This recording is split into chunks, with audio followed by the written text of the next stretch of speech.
Members of the Cleveland Browns kneeled during the national anthem before an NFL preseason football game against the New York Giants on August 21 in Cleveland.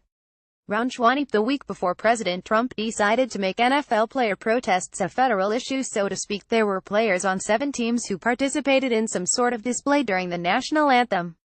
Defining participated is tricky to we count the 10 players on the San Francisco 49ers who, according to ESPN's reporting, supported Eric Reid's protest by putting their hands on his shoulders. If we do, and in our analysis below, we did, it gives us 24 players during the second week of the National Football League season.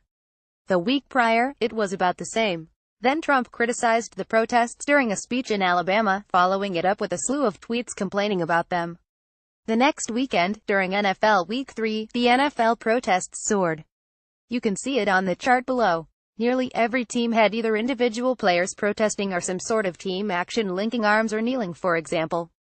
The size of the darker-colored player circles correlates to the number of players participating. In some cases, those team demonstrations or new individual player protests have been continued since. We've also labeled Vice President Pence's appearance at and early departure from the Week 5 game between the Indianapolis Colts and the 49ers. No team has had as many players involved in protests this year as the Niners, reinforcing the idea that Pence knew exactly what he was getting into when he went there in the first place.